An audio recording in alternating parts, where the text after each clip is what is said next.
I'm Edie Lush, and I'm here in the Hub Culture Pavilion in Paris at COP21. Absolutely delighted to be joined by Kumi Naidoo. Thank you for coming along. Thank you for having me. International Executive Director of Greenpeace. So, how confident are you that we're going to see a positive result out of this COP?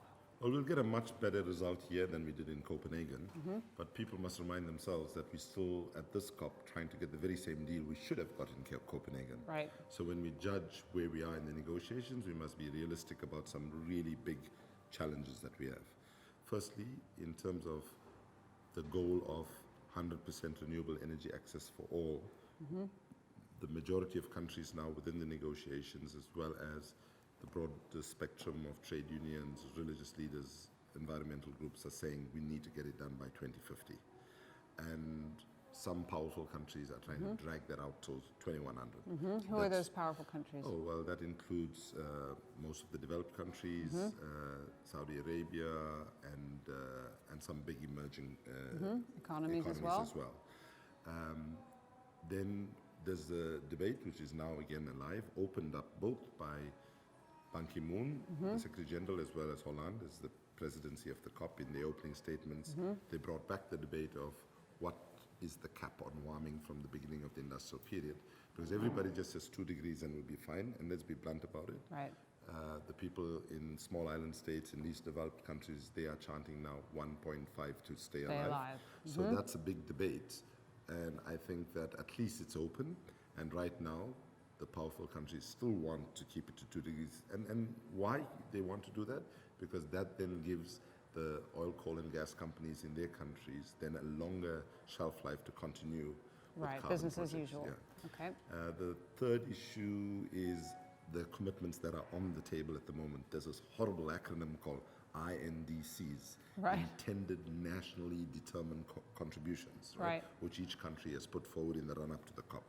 Now, when you add up all those contributions and targets, we are at a minimum heading for a 2.5 degree world, but more likely to a 3.5 degree world. So given that the emission targets that are on the table are not strong, we need a 5-year review mechanism, not simply to review, but like a ratcheting up mechanism so that we recognize that in fact we're not there yet, and that we very quickly say that we need to review this and in a periodic way get countries to lift up the levels of ambition. Because if we lock in the current commitments and say we'll only look at it in 2030, then we are heading clearly to at least a 3.5 degree world, and we would have very little time. So there's lots more difficult work to be done. People should not be fooled by the nice sounding statements of the leaders on the first 2 days. They were good, we welcomed it, and we must now hold the leaders, negotiators that are here, because they gave the nice speeches and they went back. Right. And the negotiators have to be held to the sense of urgency, which we welcomed, and the sense of purpose. But being inside the negotiations, I can tell you, it's a real mountain to climb in the next week of the negotiation. Does it not feel that some of the extreme weather that we've had in developed countries should be influencing what these leaders think? Absolutely. I mean, you know, there's this term in psychology called cognitive dissonance. Yeah. And I think our political leaders and business leaders are suffering from a desperately bad case of cognitive dissonance. Now, the terrible tragedy in all of this is the people that are paying the first and most brutal price in terms of climate impacts now are losing their lives to the tune of more than 500,000 a year. A much larger number are being displaced by climate-related weather events and so on.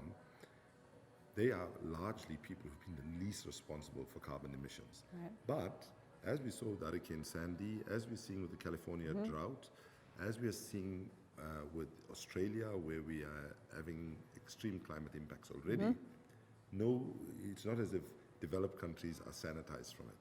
And the big emerging countries, like Brazil and China and South Africa, for example, are also taking impacts. My country, South Africa, we have 4 provinces now with deep drought. We have water shortages and so on. Agriculture has been disrupted. In China, Southwest China has had terrible climate-induced drought, and then other provinces, on the other hand, have this terrible, massive flooding. So, you know, the writing is on the wall, and our political and business leaders must understand right now, nature does not negotiate, right? We cannot change the science, we can only change political will. So, in the week that remains, I say to people, send messages of urgency and support to your political leaders, urging them to recognize that what is at stake here is not saving the planet. Actually, the truth be said, this planet doesn't need saving. Right. Right? If we continue on the path that we are, we'll warm the planet to the point where we will be gone as a species, humanity. The planet will still be here, and the truth be said, once we get out of the way, the forests will recover, the oceans will replenish, and so on. So people need to understand what is at stake here is protecting our children and their children's futures. And there can be nothing more important, irrespective of which culture you come from, developing, rich country, poor countries.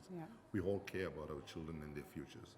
And the challenge to our political leaders, make good on the speeches of the heads of state on the first day of this climate negotiations, and make sure when the environment ministers come middle of next week, that they come with the same words and ambition that the heads of state said, not the kind of pullback that we are seeing in the details of the negotiations at the moment. All right, Kumi, we're going to stop the interview so that I can get it straight out there. Thank you very much for coming by the Hub Culture Pavilion here in Paris, and I'm Edie Lush.